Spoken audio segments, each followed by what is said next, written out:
저희는 이제 쿠바에서 사역을 하고 있는데요. 원래 93년도에 그 카리브해 도미니카 공화국에 선교사를 가서 같은 섬에 있는 하이티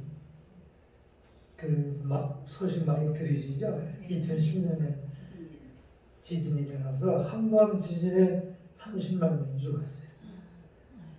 같은 섬이 있는데 그래서 도미니카 공화국, 하이티, 그 다음에 쿠바는 제가 94년 4월에 처음 쿠바를 방문하게 됐고요. 이제 한국 사람들은 그때 당시에는 그 허가를 받고 가는 곳인데 제가 미국에 살고 있었기 때문에 그 도미니카 목사님들하고 단기 선교를 갔는데 그 한국 대사관에서 안 하더라고요. 그래서 전화가 왔더라고요. 다음부터는 그 허가를 받고 가고 이렇게 시작이 돼서 쿠바에 지금 한 200번쯤 갔을까요? 그렇게 드라마를 가면서 사역을 하고 있고 현재는 이제 쿠바에 집중적으로 사역을 하고 있습니다. 쿠바는 중남미에서 제일 잘 사는 나라였어요. 그래서 카리브해 흑진주라고 하는 별명이 붙을 만큼 아주 잘 사는 나라였는데 1959년 1월 1일부터 피델 카스트로가 이제 이끄는 사회주의 국가, 공산주의 국가가 됐죠. 그래서 지금 62년이 되었습니다. 62년의 긴 세월 동안 공산주의가 계속 진행이 되고 있고요. 원래 1959년부터 헌법에 종교의 자유가 있다 그렇게 되어 있는데 단 종교인은 어떤 종교를 가지고 있다고 하는 사람들은 공산당원이 될 수 없다 이렇게 헌법에 명시되어 있어서 종교의 자유가 없었습니다. 그런데 1990년에 구소련이 무너지면서 사실 소련이 미국 바로 밑에 있는 쿠바 섬을 전략적으로 이용하기 위해서 그 식량을 다 대줬어요. 다 지원해줬습니다. 그래서 그 덕분에 30년 동안 쿠바가 구소련에 주는 양식을 얻어먹다 보니까 농업이 완전히 농업이 무너졌고 근데 소련이 1990년에 무너지면서 도와주던 나라가 거지가 되니까 우리 목사님 이제 러시아 선교사님 중에 잘 아실 텐데 도움받던 쿠바는 완전히 왕거지가 돼서 갑자기 아주 극심한 가난에 식량이 없는 그런 위기를 맞이했습니다. 그래서 공산당이 이뤄내는 종교는 마약보다 나쁜 거거든요. 그래서 1991년에 쿠바 공산당 전당대회에서 그 단서정을 바꿨어요. 왜냐하면 종교라고 하는 걸 특별히 기독교를 통해서 국민들의 불만이 그쪽으로 퍼져나가도록 그래서 1991년에 쿠바는 명실공히 종교의 자유가 주어졌습니다. 그래서 모여서 예배드리고 그리고 전도하고 이런 데는 아무런 제한이 없습니다. 근데 가깝게 사는 미국에 있는 분들은 모릅니다, 이거를. 그래서 91년도부터 쿠바 파라 크리스토, 쿠바를 그리스도께로 라고 하는 표와 함께 개신교회가 뜨겁게 부흥되고 있습니다. 쿠바는 너무 가난하고 아바나 수도를 제외한 지방도시에 있는 분들은 하루 한 끼 먹습니다. 지금도 91년, 92년부터 93년, 94년이 제일 어려웠었고요. 그래서 하루 한 끼 먹는 그런 경제 상황이고요. 지금은 공산주의에 대해서 좋아하는 사람은 한 사람도 없습니다.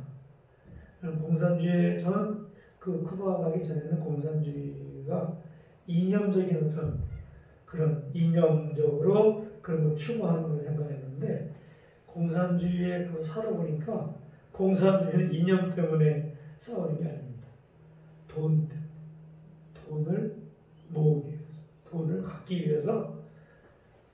공산주의가 존재하는 거라고 그렇게 여실히 드러나는 걸 보게 되었고요. 그래서 아주 그 경찰 통제국가입니다. 물론 뭐 북한하고 거의 비슷한데 북한만큼 비참하지 않은데 경제적으로 보면요, 쿠바가 오히려 북한보다 더 경제적으로 피폐하지 않는가. 북한은 장마당이라 있는데 쿠바는 국가가 운영하는 것 외에 어떤 비즈니스도 없습니다. 물론 뭐 최근에 작은 비즈니스를 할 수 있도록 헌법을 개정했는데 2018년에 그러나 2019년에 그러나 그것이 실현되는 일은 아직 요원하고요. 놀라운 건 뭐냐면 이게 공산주의 62년 동안 그리고 배고프고 아주 억압받는 그러면서도 의료와 교육이 무료입니다. 그래서 박사과정까지 이런도 안 됩니다. 지방의 학생들이 이제 아반에 보면 대학에 전부 기숙사가 있어서 공부하고 하는 데는 전혀 돈 안 들고 모든 사람이 배울 수 있고요. 그래서 의사가 아주 많습니다. 그런 환경 속에서 저는 하나님께서 쿠바라는 나라에 옥토를 하나님 만들어 주셨다. 고난과 잘 배우고 이런 여러 가지가 잘 조화가 돼서 옥토를 만들어 주어서 쿠바 교회가 한국 교회 70년대, 80년대 부흥보다 더 뜨거운 부흥이 일어나고 있습니다. 놀라운 것은 쿠바 사람들이 해외 여행을 나가기가 정말 어려운데 쿠바 사람들이 기도 제목이 뭐냐면 크리스찬들의 기도 제목이 뭐냐면 쿠바 파라 그리스도, 쿠바를 그리스도께로 국내 선교를 위해서 전도에 대한 열정을 갖고 있고 동시에 저는 쿠바 교회를 이렇게 별명을 짓습니다. 주님의 지상명령의 마지막 부자 쿠바 교회. 근데 그것이 실현되는 일들이 실제로 실현되고 있습니다. 첫째는 쿠바에는 준비된 헌신된 일꾼들이 아주 많습니다. 그러니까 자기 삶을 드리고 시간을 드리고 봉급이 15불이거든요. 그 11조가 1분 50초이죠. 근데 크리스찬들의 대부분이 세례를 받은 침례를 준비하고 침례를 받은 크리스찬들은 거의 모든 사람이 11조를 합니다. 왜냐하면 자기들이 성경을 읽고 성경에 나오는 말씀을 스스로 배우고 거기 있는 말씀 그대로 순종하는 거죠. 그리고 누구든지 성경을 바르게 보면 창세기부터 요한계시록까지 하나님의 마음이 나오는데 그게 오리지널 하나님의 계시가 뜻이죠. 그게 뭐냐면 내가 받은 복음을 다른 사람이 나누는 거죠. 그래서 쿠바 사람들이 너무 자연스럽게 세계 선교를 위한 비전을 갖고 거기에 헌신을 합니다. 그래서 저는 쿠바에서 하는 사역이 쿠바 선교사관학교라고 하는 선교사 양성신학교를 하고 있습니다. 2003년에 시작해서 2018년까지 2,300명이 졸업을 했습니다. 네, 그래서 그 사람들이 저는 그 사람들이 선교사가 나갈 거라고 기대를 했는데 1년 합숙훈련을 시키는 건데요. 물론 불법 합법적인 신학교는 아니죠. 2,300명이 졸업했는데 작년에 3명 처음으로 파송했는데 코로나 때문에 다 걸렸습니다. 근데 중요한 게 뭐냐면 그 자녀들이 쿠바는 한 명, 1~2명밖에 아이를 낳지 않아요. 양육비가 많이 듭니다. 교육은 무료인데 교복 사줘야죠, 운동화 사줘야죠, 매일 간식비 줘야죠. 그 굉장히 돈이 많이 들거든요. 봉급이 워낙 적으니까. 그래서 한두 명밖에 안 나는데 그 2,300명의 부모 밑에서 있는 자녀들이 95% 이상 아버지와 어머니가 가는 길을 같이 갑니다. 그래서 젊은 사람들이 보통 21살, 22살쯤 되면 전문대학을 다 마쳐요. 아주 젊어서. 군대는 1년밖에 안 합니다. 집에서 다니면. 그렇게 해서 그 쿠바에는 젊은 청년들이 세계 선교에 대한 비전을 갖고 선교사를 헌신을 하고 준비되고 있고요. 그리고 또 한 가지는 30년 전부터 피델 카스트로가 공산주의가 얼마나 위대한 것을 자랑하기 위해서 제3세계 특별히 사회주의 국가 좌파 쪽에 속해 있는 나라의 청년들을 데려다가 쿠바에서 대학 교육을 시키는데 5년 교육을 시킵니다. 그래서 무료로 교통비만 가지고 오면 다 교육을 시켜서 보내는데 현재 의대생만 3만 명입니다. 하바나 워낙 의술이 발달됐고 의사가 많죠. 그래서 하바나 도시의 수도에 2개의 유학생 전용 의대가 있는데 한 곳은 만 명이 먹고 자고 공부할 수 있고요. 또 한 번 4천 명이 먹고 자고 공부할 수 있습니다. 그래서 현재 3만 명의 의대생들이 있어요.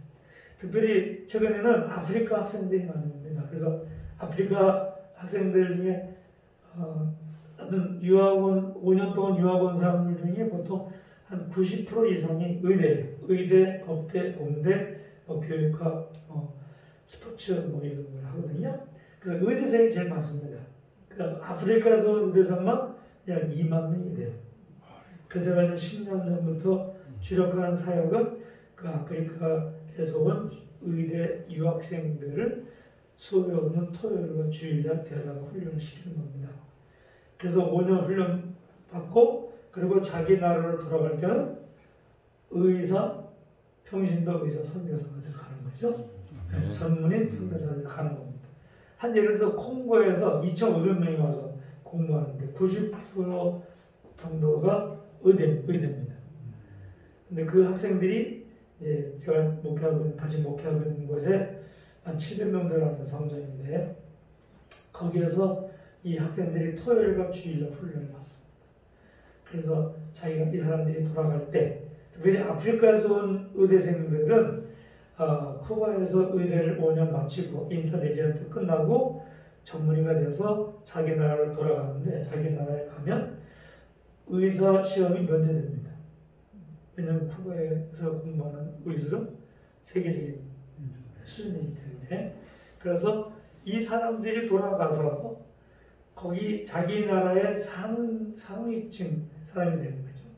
그래서 이분들이 전문인 선교사로 돌아가서 의사, 또 변호사, 또 대학 교수 전부 이런 걸 합니다.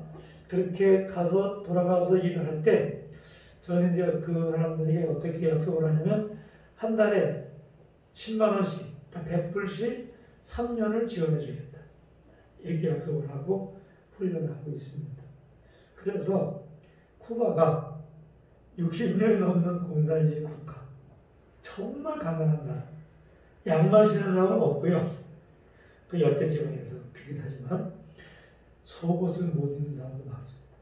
우리 신학생들과 하면서 반 정도는 속옷을 못 입어요. 왜냐하면 지방에는 속옷을 파는 데도 없고 팔면 아주 비쌉니다. 그래서 저는 그거 할 때마다 매일 속옷을 몇 개씩 갈아입는 사람처럼 속옷을 많이 가져가서 나눠주는데 그런 하루에 한 끼 먹는 가난 속에서 얼마나 많은 사람들이 세계 선교를 위한 선교사로 준비되고 있는지 몰라요. 그래서 그야말로 세계 선교의 주님 지상명령의 마지막 주자로서 쿠바 교회가 또 쿠바를 통해서 거기서 공부하는 유학생들이 세계 선교의 사명을 감당하리라고 일하고 있습니다. 여러분 쿠바를 위해서 기도해 주시고 저는 어떻게 생각하냐면 정말 주님 오실 날 가까워서 우리가 복음을 하나님 나라를 확장 빨리 할수록 주님이 곧 오시리라고 그렇게 믿고 쿠바 같은 나라도 그게 특별한 하나님의 계획 가운데서 준비한 나라고 특히 대한민국 한국은 한반도는 5,000년 전부터 아니 창세 전부터 하나님이 세계 선교를 마무리하기 위해서 한국 교회를 또 한국 사람들을 준비시켰다 그렇게 믿습니다. 그래서 우리 한국에서 열정적으로 선교고 있는 우리 북한에 그 땅에 고구마셨지만 고구마 속에 복음의 씨앗이 들어가서 북한을 통해서 북한 동포들을 통해서 하나님이 세계 선교를 쿠바 사람들을 준비해서 쓰였다 그러면 우리 북한에 있는 동포들은 거기보다 좀 강도가 더 높은